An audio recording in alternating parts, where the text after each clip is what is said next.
vigiai, porque o diabo, vosso adversário, anda em derredor, bramando como leão, buscando a quem possa tragar, ao qual resistir firmes na fé, sabendo que as mesmas aflições se cumprem entre os vossos irmãos no mundo. Amém? Amém. É o primeiro texto, pega aí, primeiro livro de Pedro 5, versículo 8 e 9. De antemão eu quero agradecer a Deus por estar aqui hoje, servindo e também adorando a Ele junto com vocês, que são meus companheiros de guerra, né? Meus companheiros de batalha, de encontro, em momentos de muita luta, mas também de muitas vitórias que nós já alcançamos juntos. Eu penso comigo, a minha vitória é a vitória de vocês. A minha derrota é a derrota de vocês. A vitória de vocês é a minha vitória. A derrota de vocês é a minha derrota. Se nós entendermos que nós somos um exército e que nós fomos selecionados para um combate, a primeira coisa que eu preciso entender nessa seleção é que eu já sou um escolhido. Então, logo, se eu sou um escolhido para participar de um exército, eu não sou qualquer pessoa. E isso a minha mente, a minha alma precisa entender. Eu não sou qualquer pessoa selecionada para estar no combate. O problema é que dentro da seleção, às vezes nós não encontramos o nosso lugar. Ainda nós não nos encontramos. E na nossa caminhada, na nossa jornada, a gente vai esfriando, outros caindo, outros paralisando. E por que isso acontece? Eu praticamente, desde, se eu não estiver enganado, aí 2004, maio de 2005, eu cheguei aqui, 22 de maio de 2005. Eu cheguei aqui para tomar conta, zelar dessa sede. E desde que eu cheguei, aqui sempre teve intercessão. Dessa época, se eu não estiver enganado, só tem Carlos e Wilson. Adriana, Adriana das mulheres. Se eu não estiver enganado aqui, Miguel ainda não era, mas já era prometido que Miguel se converteu. O trabalho de célula que eu, pastor Rico e o pastor Rogério fez, como é o nome dessa parte aqui? E a Maracuça, meu jovem, né? Então, observe quantas pessoas desistiram no decorrer da jornada. Quantas pessoas paralisaram, quantas pessoas do nosso meio morreram, se suicidaram, sofreram acidentes.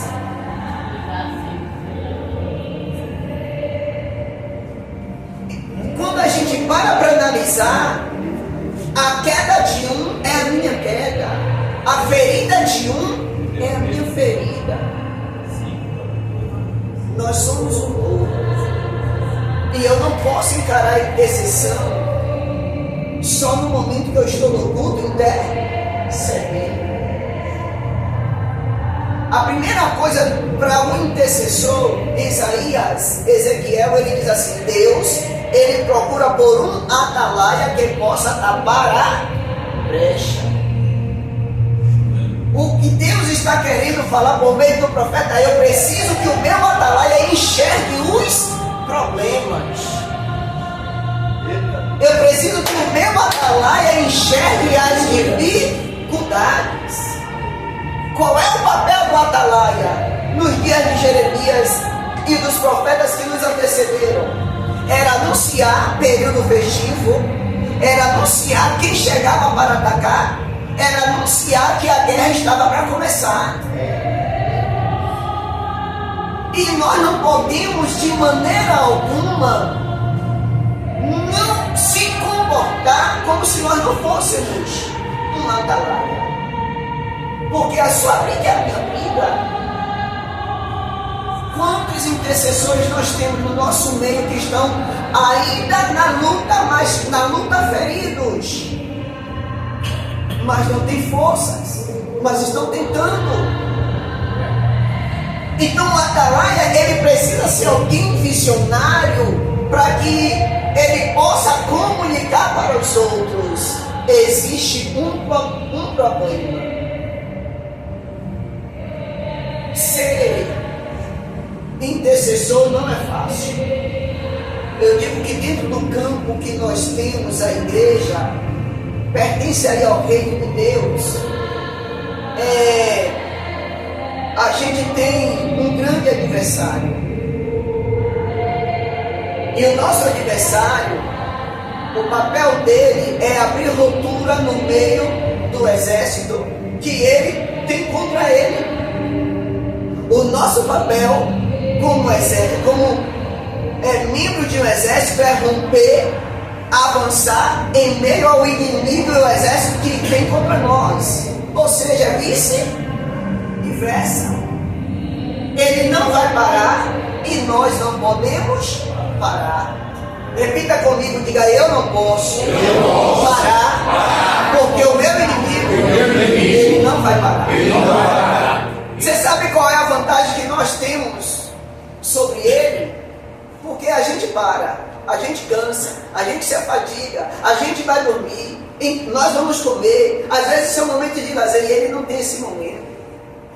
O tempo todo ele está tramando contra nós, como diz o texto, bramando, para ver aonde é que nós vamos falhar, aonde é que nós vamos errar. Então o atalaia, ele não pode abrir brecha, mas se abriu, ele precisa saber o que abriu para fechar. Olha que interessante, o texto vai começar a dizer: seja sóbrio, vigiai, seja sóbrio, seja sábio, seja inteligente, seja consciente, seja apto, seja uma pessoa capaz e vigie. Por que a vigilância? Que a gente costuma mais orar do que vigiar. Pare e analise. A vigilância foi uma coisa que Jesus nos ensinou: orar e vigiar. E nós oramos mais do que vigiamos. Pare e analise. Nós oramos mais e vigiamos. Se pararmos para analisar, a gente tem muitos momentos de negligência, muitos momentos de passatempo, meninice. Nós temos muito isso. E enquanto nós temos esses momentos, o inimigo vem para cima, ele vai encontrando espaço e ele vai abrindo espaço aonde não era para ele ter chance para abrir esses espaços. Eu estou ministrando hoje para intercessão. Às vezes eu preciso saber quem eu sou nessa guerra. Eu sou um soldado de Cristo. Porém, eu preciso também saber como é que eu estou vindo para essa guerra. E aí a gente precisa ir lá para Efésios. Eu volto para o texto. Efésios, capítulo de número 6, versículo de número 10 e 11. Ele diz assim: no demais, irmãos meus, fortalecei-vos no Senhor e na força do seu poder, revesti-vos de toda a armadura de Deus, para que possais estar firmes contra as astutas ciladas do diabo. O que é que você tem que fazer? Se fortalecer. Como é que eu vou me fortalecer, pastor? Primeiro ponto: leia a Bíblia. Eu gosto mais de ler do que de orar, viu? Mas eu oro. E um dia eu perguntei ao nosso apóstolo lá atrás, no meu início, quando eu estava começando, sempre gostei de ler, pouco de orar. E um dia ele foi pregar lá em Terra Nova, na nossa igreja, não na atual, na primeira. Eu tive um momento, eu perguntei, me ensine aí, pastor. Ele não era bispo ainda não, nem apóstolo. Eu disse assim, o que é melhor? Ler a Bíblia, mas orar. Ele falou assim, Cláudio, os dois é bom. Se você ler a Bíblia, isso é bom. Se você orar, também é bom. Porém, se você conciliar a meditação e a oração, os dois trabalham, caminham junto. Nunca mais saiu da minha mente. E é aquilo que Paulo diz, aquilo que eu aprendi, eu também vos ensinei.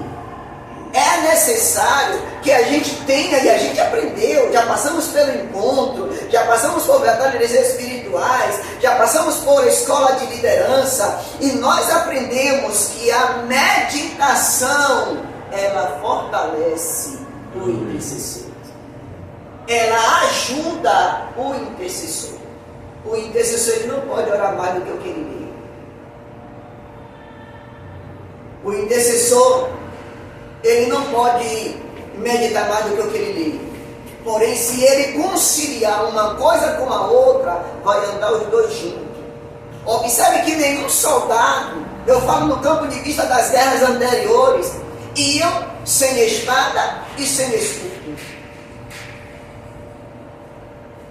Eles tinham que estar revestidos.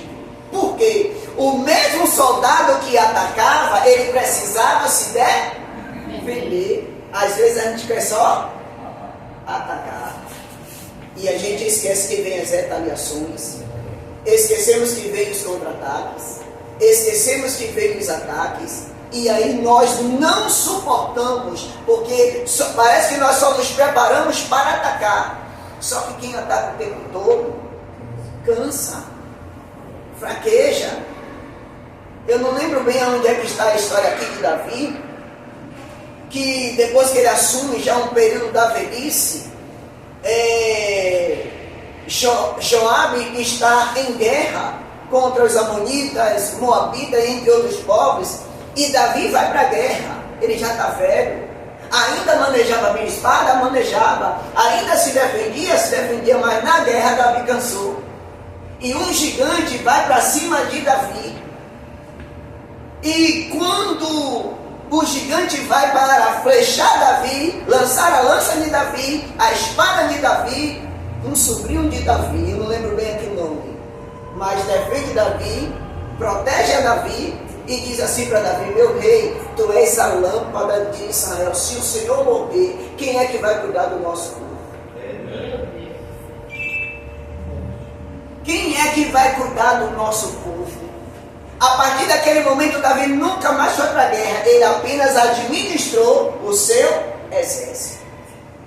Então eu preciso me preparar psicologicamente, emocionalmente, né? Na minha saúde, eu preciso me preparar e me fortalecer. Aí aquela outra parte do texto, ele vai dizer o seguinte, porque não temos que lutar contra a carne e o sangue, porque a nossa luta é contra principados, potestades, príncipes, espíritos dominadores que habitam nas regiões celestiais. O que é um príncipe, você sabe? Qual o papel de um príncipe, você sabe? Qual é o papel de um principado, você sabe? Qual é o papel de um dominador, você sabe? A gente tem 4 espécies de demônios que quando a gente vem para Jesus, a gente aprende que a nossa luta é com eles. Mas quem são? Qual o papel? Por exemplo, Deus ele sai do trono dele? Não. A Bíblia diz que ele nunca sai do trono, mas ele está presente em todo lugar. Ele ordena os seus anjos para que venham fazer a função que ele determinou. No reino das trevas também existe um príncipe. E ele dá ordens. Ele não é como o nosso Deus que pode estar em todo lugar, ele só pode estar em um só lugar. Porém, principados são seres que atuam em territórios. Isso vocês já sabem. Eles atuam em territórios, não bora entender. Pegar dentro de uma hierarquia. Eu vou trabalhar dentro de um campo que a maior parte de vocês hoje estão dentro. Graças a Deus, pela vida de Tinha, pela vida de Cátia, pela vida de Del. No campo político, quem é o presidente hoje? Onde é que Lula está? Na primeira cadeira. Ele pode estar na Bahia agora? Pode estar em Acre, Tocantins, Pernambuco? Pode? Então vamos pegar essa hierarquia aqui. Lula está lá. Quantos estados? 24 mais o Distrito Federal. Cada estado é governado por quem? Por um governador. Mas esse governador não pode estar em todos os locais do estado que ele governa. Então vem quem agora? Dominadores. Esses espíritos dominadores, eles vão atuar em povoados, municípios. Só que aí a gente não pode esquecer que dentro dessa hierarquia vem deputados federais e estaduais. Observe que o deputado federal ele pode rodar a nação toda e até pode sair da nação. O estadual pode, mas não tem a mesma autoridade. Vocês estão entendendo? Vocês estão entendendo? Aí a gente tem os municípios governados pelos prefeitos. A Bíblia chama eles lá atrás, em Daniel, de presidentes. Depois vem com o nome natural, prefeitos. Município. Então cada município é governado por um dominador. E quando esses dominadores eles vão agir, eles vão deslocarem espírito para atuar aonde? Na cidade, nos lares, certo? E povoados, agindo por meio da terra, agindo por meio das águas, agindo por meio dos ventos, agindo por meio das matas, agindo por meio dos animais. Então eu preciso, quando ler Efésios, saber discernir essa hierarquia. Porque não é fácil. Às vezes eu estou lutando contra um principado que eu não sei onde é. Eu vou contar uma história para vocês, eu queria ter mais tempo. Eu cheguei em Teodoro, veja o que é a ação de um dominador. Todos já leram aquele texto de Mateus 7, que ali diz assim: quando cada pessoa que vem com um demônio, aquele demônio é expulso e ele sai, fica rondando, e encontra a casa vazia, vai lá e busca mais 7. Nós chegamos na cidade, uma moça tinha se convertido, viveu um problema, saiu da igreja e ficava possessa, tal. E aí a primeira vez que a gente foi na casa, fui eu e a pastora. Na época nós éramos evangelistas. E graças a Deus, eu louvo ao Deus que o nosso Deus sempre nos deu visão e discernimento de espírito. E quando nós chegamos lá, eu nunca começava uma oração sem um louvor. É marco do meu ministério que Deus me deu. A gente primeiro um louvor com a palavra, e a gente começou a louvar. Eu lembro que foi uma música referente ao Espírito Santo, e quando na música eu disse: vem Espírito Santo, o demônio manifestou. Olha o que é hierarquia. O marido dela, pai de santo, ele estava em um município chamado Catu. De lá, o guia que estava aqui já comunicou com o outro que ela tinha manifestado. Quando eu ordenei aquele demônio para sair, ele disse: eu não posso sair. E eu questionei a ele: por quê? Aí a gente pensa logo: será que eu não tenho autoridade? E cuidado, vocês precisam ter um psicológico preparado, senão eles dominam, tá bom? E... ô Moisés, sente aqui, Moisés. Valeu, jovem. E aí ela falou assim, o demônio falou assim: eu não posso sair. E eu me questionei logo, por quê? Ele falou assim, porque tem um outro maior do que ele. E eu perguntei assim, ele está agora dentro do corpo ou dentro da casa? E ela falou assim, está. Pronto, aqui na sala ele estava num outro local que dava para a cozinha, numa abertura, numa sala, numa porta que dava para a cozinha. Irmãos, eu arrepiei. Mas aí eu sempre tive aquele negócio de orar a Deus e pedir apoio dos anjos. Clamei a Deus e ele enviou os anjos. E eu disse assim agora, eu não posso ver, mas já senti que de fato ele está. Eu repreendi, pedi os anjos para amarrar e tirar de dentro de casa. Depois eu voltei com uma autoridade tremenda e expulsei aquele caminho da pessoa. E ela ficou numa inconstância. Ela vinha para Jesus, se afastava de Jesus, vinha para Jesus, afastava de Jesus. Todas as vezes que passava por problema a gente ia. Um dia ela passou por um mesmo processo e a gente foi.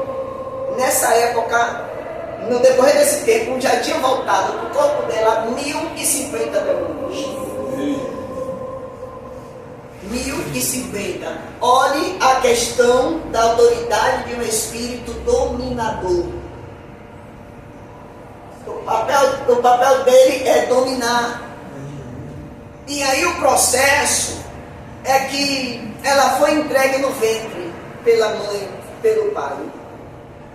Na hora que ela foi entregue a um demônio principado por nome Iemanjá, principado das águas. Porém, quem tomou a frente foi um outro principado por nome Yansan, guerreira, e um outro demônio por nome Oxumaré. E junto com ela vinha uma falange de pombagiras, tranca-ruas, preto velhos e dessa linha de Exu. E um dia a gente foi orar e eu disse assim, poxa, não teve nada. E quando nós estamos voltando, que eu pisei no limiar da casa, Deus falou comigo, pare, sinta. E eu mandei todo mundo voltar. Tem alguma coisa aqui?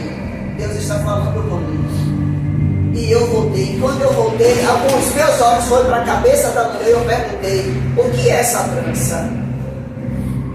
E ela falou assim, pastor, essa trança aqui é de Yansan.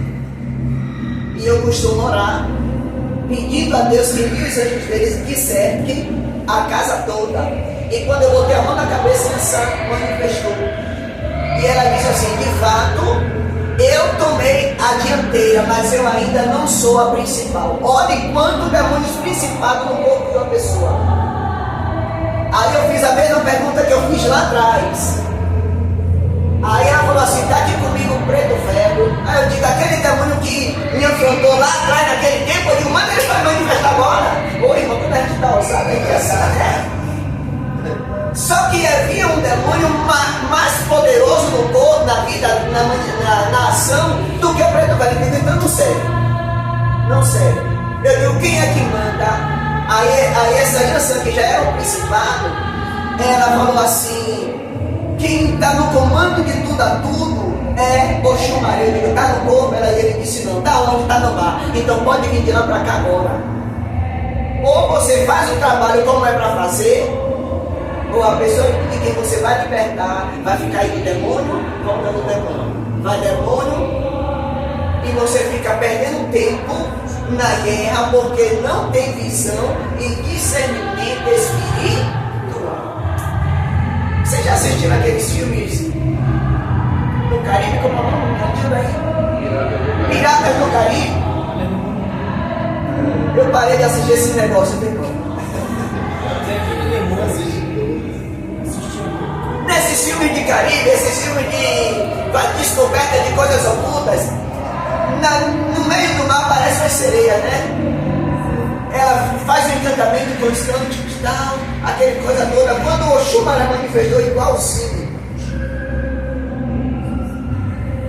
Igualzinho. E eu volto a questionar: quem você que está aí? Ela disse: eu sou Oxumaré. Eu digo: você estava aí? Ela disse: não. Eu estava no mar. E eu vim porque você mandou eu vir. Então eu estou aqui. Eu perguntei: como é que você entrou? Ela falou assim: quando eu cheguei aqui, a casa está cercada de anjos. Eu fico mais ousada dessa mulher, porque eu entendo que Deus ouve a gente. Em Manaus, Deus te ouve. E quando eu entendo que Deus me ouve, eu fico cheio de fé, cheio de ousadia. Eu digo, gente, eu não vou perder mais a dimensão que Deus me der. E ele falou assim: quando eu cheguei, eles estão todos aí em volta da casa de mãos dadas, mas como você mandou eu vir, eu cheguei, eles abriram, eu entrei e eles fecharam novamente. Né? E aí o que é que acontece? Aquela mulher foi expulsa. Porém o seguinte, ela não se anima, porque ela tem uma fraqueza que ela precisa reconhecer. Essa fraqueza é minha. E quando o crente não reconhece a fraqueza que ele tem, você vai orar, o pastor vai orar, pode vir quem vier de fora, o problema vai estar ali. Por que eu digo isso? Porque vocês são intercessores.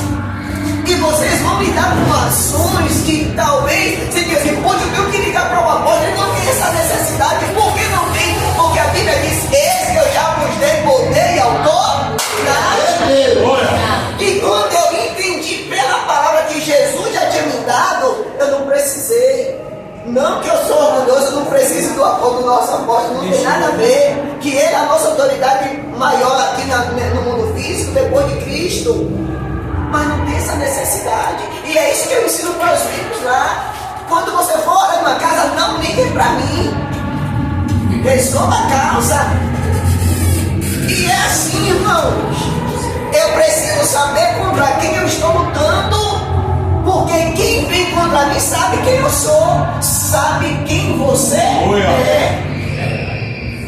Ou então a gente vai ficar o tempo todo vindo para culto, interceder, chegando em casa não dormir, com insônia, tendo pesadelos, pavores, sendo atacado enquanto está dormindo, sem conseguir orar, muitas das vezes não quer nem vir para o próximo culto seguinte. Que é isso? Nós somos soldados.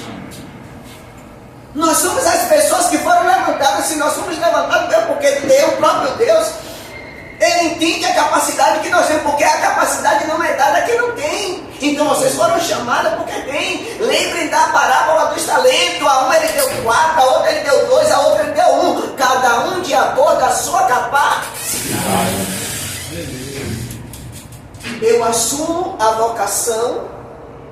Precisamos assumir o chamado que Deus me deu. Repita comigo, diga: eu preciso assumir o chamado que Deus me deu. Deu para quem? Deu para quem? Deu para quem? Oh, glória. Glória. Então precisam se fortalecer. E eu não posso entender apenas eu vou lutar. Eu preciso me defender. Porque se eu não entender que eu sou guardado, liberto, você sabe o que é perder a noção no campo de batalha e entender que você não tem autoridade? Eu tenho 22 anos, que é a idade dessa menina quando ela foi no ano que ela nasceu. 22, né, menina? Amém. 22 anos. Eu e a pastora enfrentamos uma guerra dentro de um lar. E quero ensinar uma coisa aqui para vocês. Por exemplo, vai uma equipe para fazer um evangelismo. Naquele grupo tem um líder que é responsável pelo trabalho. Quem é o líder? Todos têm autoridade, tem, mas quem é o líder? Aquela pessoa que foi assim, não passe na frente desse líder. Reconheça a autoridade que foi dada àquele líder. Porque o demônio, ele reconhece hierarquia. Ele sabe o que é hierarquia. Nós precisamos reconhecer uma hierarquia. E aí a gente foi, né? E eu não gosto de trabalhar libertação quando tem pessoas de outras igrejas. Não conhece batalha espiritual. Não tem visão de batalha espiritual. Todo mundo quer orar ao mesmo tempo. Todo mundo quer ir para cima ao mesmo tempo. Aí a gente vai para uma casa, né? Manifesta 2 pessoas. Uma, porque manifestou e foi para cima, o demônio pegou também e caiu. Aí eu quero fazer o trabalho, aí vem a pessoa, eu cruzei meu braço e fiquei aqui, vou esperar até onde vocês vão. E fiquei. Aí começa a orar línguas estranhas, começa a marchar. Eu digo, isso aí não vai funcionar. Já perdeu a visão, eu estou aqui esperando. Aí, quando deu uma parada assim, eu digo assim, minha irmã, eu posso assumir o controle, em nome de Jesus? Me permita, não me chamaram, não foi para fazer o trabalho, só que aí já tinham dado legalidade. E aí quando eu assumo, o demônio começa agora a brincar. E não era herege, porque demônios que brincam são hereges. E eu estava novo, começando, não tinha tanta experiência, e eu fiquei assim, e o demônio começou agora a usar as vozes da mãe, da irmã, usando as emoções. Só que quando eu fazia a menina fazer a oração de concordância, quando chegava no nome de Jesus, no sangue do Cordeiro, a pessoa não falava, ele está aí, ele ainda está aí. E aí mexeu com a minha mente, eu comecei a me perguntar, eu estou em pecado? Ele começou a trabalhar dentro da minha mente, colocar coisas, eu estou em pecado. E aí agora eu pensei, foi na época que o pastor Carlos chegou, ele não acredita nessas coisas, eu ia para algum lugar, e aí agora o que é que acontece? O demônio já percebeu que eu já estou fora de controle. Como é que eu expulso agora? Ele já percebeu que a minha autoridade já não é mais a mesma. Como é que eu expulso agora? E aí, Moisés, eu vim para a porta e digo, eu vou chamar o pastor Carlos, mas o pastor Carlos não acredita. Aí eu digo, não, peraí, para aí, segura, rapaz. Lembra daquilo que você já aprendeu. Lembra das estruturas da Bíblia. O que é que a palavra te ensina. É claro que naquele momento, irmão, você sabe quando você percebe que você não está andando pelas suas próprias forças, que você não é mais você, mas você percebe algo dentro de você se movendo. Aí eu volto com a ousadia, irmão. Aleluia. Aquele demônio foi expulso. E são experiências que nós vamos aprender no campo de batalha. Eu já sei tudo, sabe não? Mas o senhor já sabe tudo, não. Estou aqui como vocês, como um aprendiz. Talvez um pouco a mais do que um pouco a mais do que o outro, mas eu não sou melhor do que vocês em nada. Estou aqui na condição de um servo como vocês para aprender que no campo a gente tem um adversário que não brinca de ser adversário. E ele sabe o que ele quer fazer. Então, como é que você está nesse campo? Como é que você tem estado?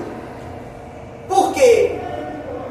Porque muitas das vezes você que de fato tem um coração voltado para fazer, mas está com a sua mente desprotegida, o coração desprotegido, está com o corpo desprotegido.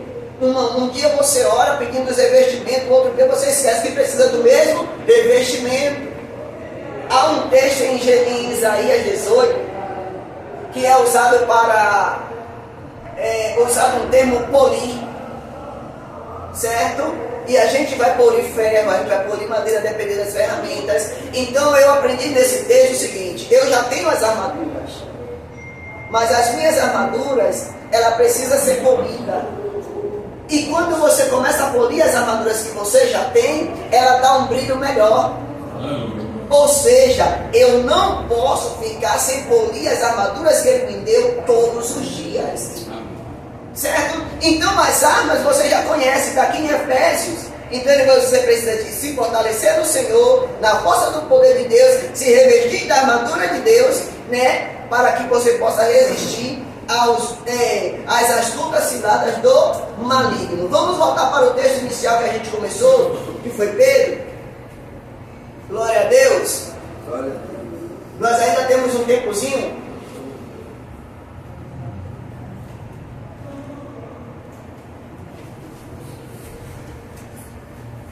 Capítulo 5 diz: seja sóbrios, vigiai, porque o diabo, vosso adversário, anda em derré, bramando como leão, buscando quem possa tragar. Conferindo o texto, Tiago capítulo 4, versículo... Tiago 4, verso 7 diz: sujeitai-vos, pois, a Deus, resisti ao diabo e ele fugirá de vós. Olha o que a Bíblia diz: sujeitai-vos, pois, a Deus, resisti ao diabo e ele fugirá de vós. Deus, ele pede que a gente tenha uma resistência. É fácil brigar contra ele? Não. Primeiro que a gente está brigando com você que a gente não vê. Mas você, no campo de batalha, você pode sentir a opressão dele. Podemos sentir. Certo? E alguns, por exemplo, você vai passar por alguns lugares e você passa, o seu corpo arrepia. É sinal de que ali tem alguma coisa ruim. Você começa a sentir cheiros, odores, é sinal de que tem alguma coisa ali. E muitas das vezes a gente fica por desapercebido aonde nós andamos, aonde nós chegamos. E aonde nós chegamos como luz e não como trevas. É para você abrir caminho. Lembra da palavra do início? O inimigo, ele vai querer abrir caminho no meio de nós, mas somos nós que precisamos abrir caminho. Jesus, ele disse assim, ó, terra de Naphtali, terra de Zebulon, a terra que andava em trevas viu uma grande viu. Aonde chega a serva de Cristo, a luz tem que chegar. Por isso que ele diz, enquanto eu estou aqui, eu sou a luz aqui. Ele foi e ele disse assim, agora vós sois o sal da terra e a luz desse. A gente precisa entender o que é que nós somos.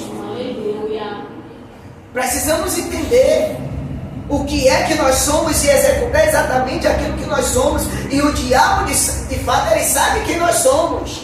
Mas se ele tentar apagar, aí nós deixamos de ser aquilo que hoje vamos ser apenas pessoas vindo para culto. E isso não quer dizer que vamos perder a salvação, não. Mas algumas coisas que, como servo do Senhor, nós vamos nos perder com o tempo. Então é necessário que você se sujeite a Deus, resistir ao diabo e ele fugirá, certo? Então o que é você manter essa resistência? Eu tenho que estar no culto todo dia, pastor? Não é isso. Isso aí faz parte da nossa caminhada. Então quer dizer que eu vou ter que ir para o monte todo dia, Carlos? Não. Então eu vou andar de pano de saco todo dia, meu irmão? Não. Então quer dizer que eu vou ficar sem tomar café todo dia? Não. Mas a gente precisa manter uma constância, se preparando, porque vai ter demônios que vai simplesmente sair com louvor. Tem outro que vai sair em nome de Jesus. Mas tem outro que não vai sair nem com louvor, nem com o nome de Jesus. Mas toda vez semana não, porque a própria Bíblia diz que tem demônios que só saem com jejum e oração. Então você vai perceber que existem outros tipos de demônios que vai além de eu estar posicionado numa parte da igreja para interceder. Vai além de simplesmente eu me reunir aqui a cada 15 dias. É muito mais do que isso, gente. A nossa luta, ela é de todo dia. A nossa luta, ela é constante e nós precisamos manter uma resistência, certo? É claro que hoje a gente tem aquele momento do lazer, tem aquele momento da praia, tem aquele momento do dominó, tem aquele momento do shopping, tem aquele momento de tudo. Eu costumo dizer o seguinte, eu não olho para o outro lado se a minha mente não estiver em atenção. Eu vou na praia, já tem tempo, né? Eu acho que 2023, a última vez, depois de 15 anos ou 20 não sei quantos anos. Mas eu estou aqui, mas a minha mente está atenta. Eu estou observando onde eu estou passando, onde é que tem um centro, onde é que tem um terreiro, onde é que foi feita uma macumba. Eu estou ali atento.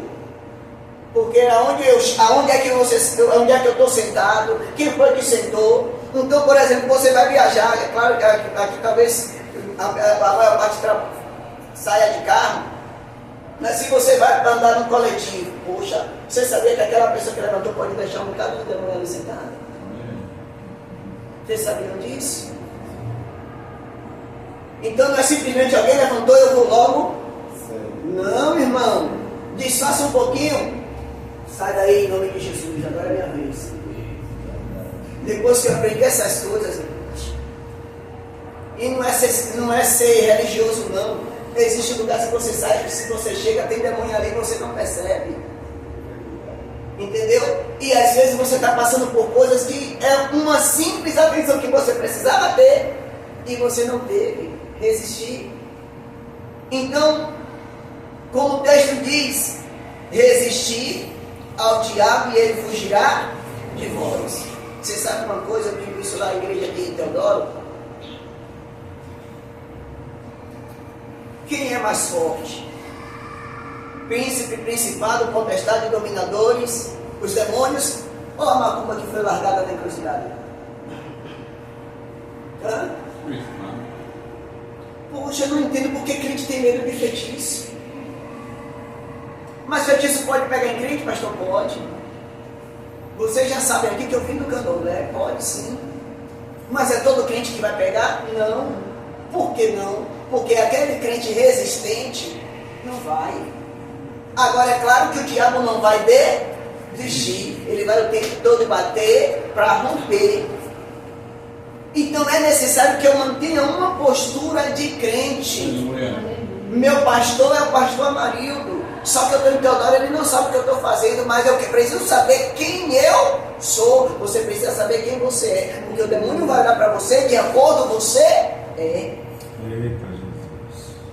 Não é de acordo com o número de culto que você vem. Mas quem é você? Ele vai respeitar a hierarquia que você é no reino. Amém? Amém. Aí, no texto que a gente iniciou, para a gente concluir, ele anda ao nosso sede sóbrio, vigiai, porque o diabo, vosso adversário, anda em derredor, bramando como leão, buscando quem possa parar. Eu fiz uma pesquisa, estudando as táticas do leão. Quando ele vê a presa, ele não vem de lá correndo não. Por quê? Se ele vier correndo, ele vai assustar. Então ele vem em passos leves. Em alguns momentos, irmãos, é incrível, ele chega a agachar. Ele muitas das vezes vai perder o bote, mas é raríssimo um leão perder o bote.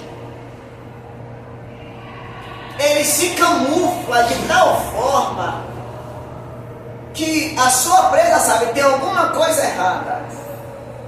Mas quando ela vem da ponta, o leão já... Jesus usa, ou Pedro usa a metáfora do leão para nos mostrar como é que ele age, com astúcia. E o propósito aqui é tragar, é matar mesmo. É matar e principalmente estragar, bagunçar, dividir a vida daquele que é adversário dele. E quem é o adversário dele? Sou eu. É você. Então, que seja uma noite onde a mente de vocês, o corpo de vocês, as dimensões de vocês estejam sendo preparadas, porque o que eu estou dizendo para vocês, vocês já ouviram antes. Mas é necessário de ouvir de novo. Certo? Então, ele vai dizer, ao que resistis firmes na fé, sabendo que as mesmas aflições se cumprem entre vossos irmãos por todo o mundo. Então, observe, como é que eu vou resistir? Na fé. Por quê? Eu não posso brigar com ele com uma faca. Eu não posso brigar com ele com um revólver. Ou com armas de homem. Mas a Bíblia nos ensina, no livro de Timóteo, Paulo falando para Timóteo, porque as nossas armas, elas não são carnais, mas poderosas em Deus para vencermos a batalha. Ele não coloca para eu vencer ou para você vencer, ele diz para nós vencermos a batalha. Então qual é a ferramenta do crente? Palavra. Qual é a ferramenta do crente? Oração. Qual é a ferramenta do crente? Jejum. Qual é a ferramenta do crente? Propósito, monte, entre outras coisas. Então as nossas armas, elas são espirituais.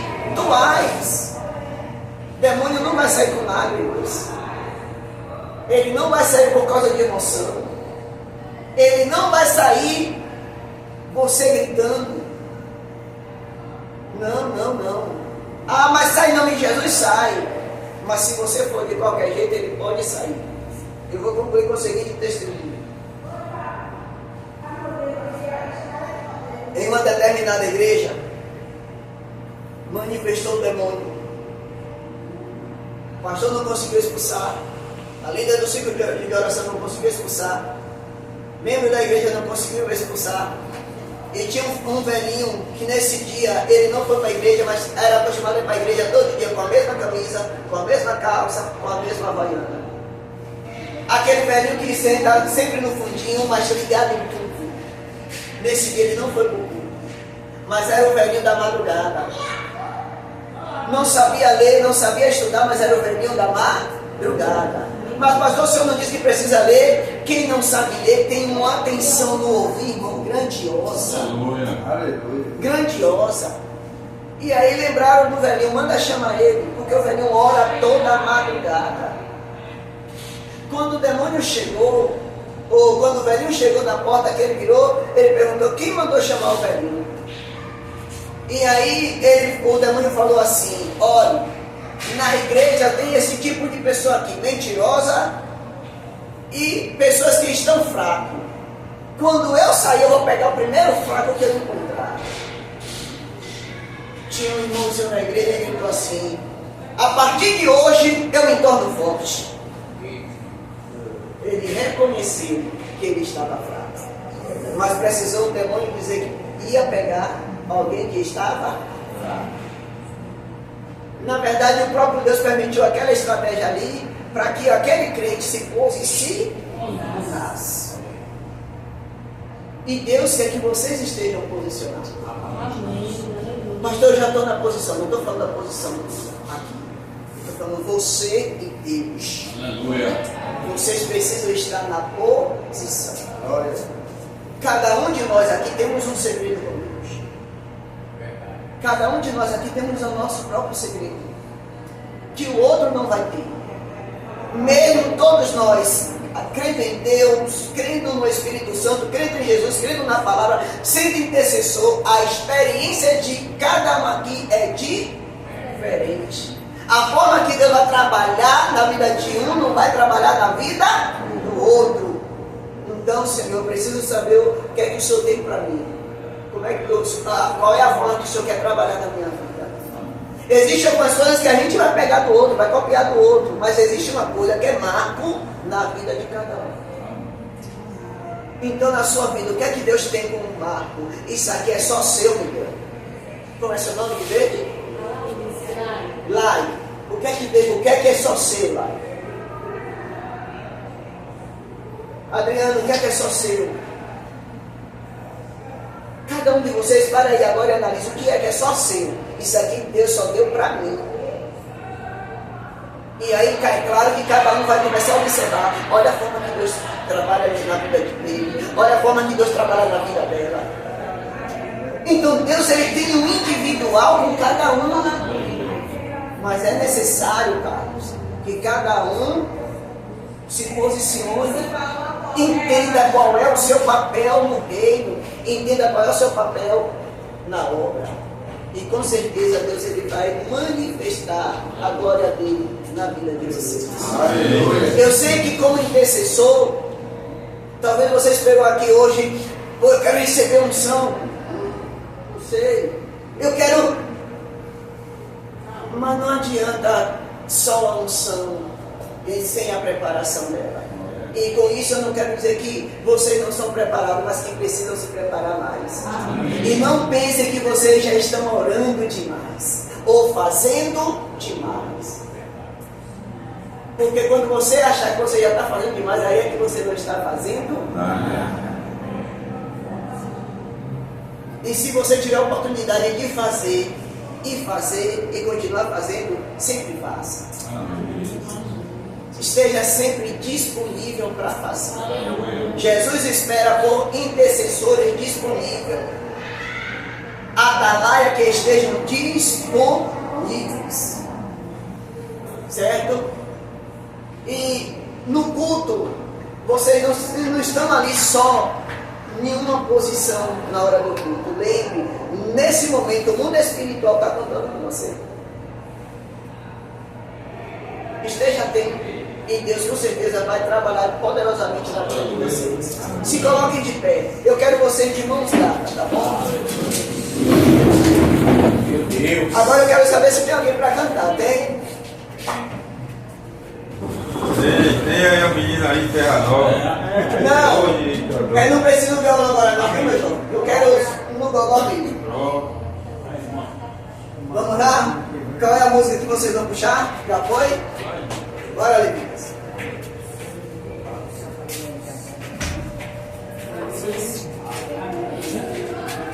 Eu navegarei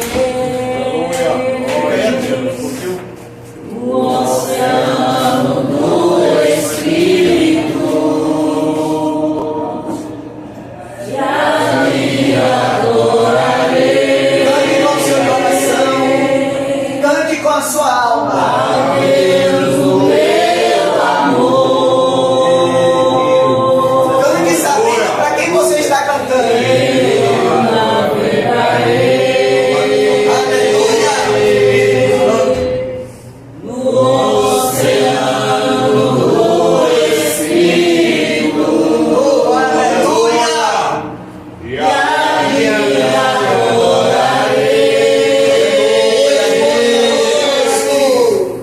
ao Deus, o meu amor.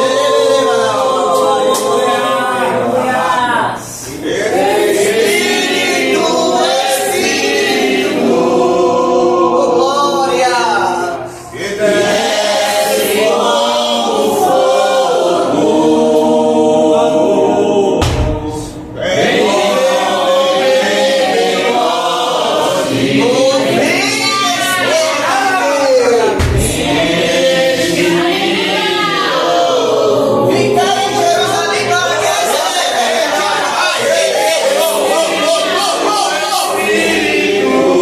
Chame por ele para ele de você essa noite. Incapacitando você.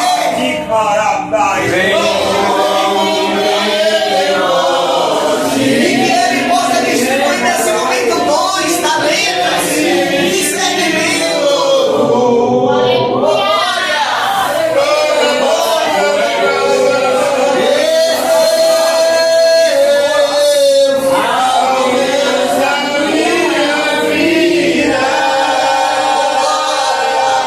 O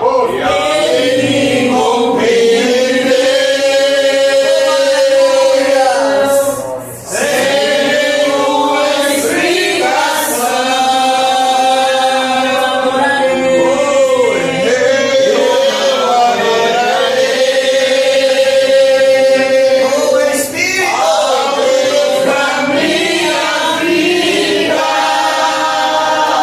glória, glória, glória. Sem explicação.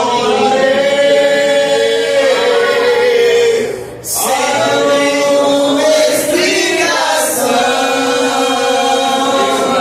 aleluia.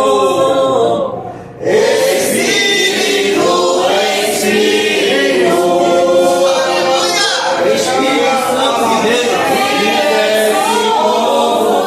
Ora, catarrai, de que xereberê, balacatá.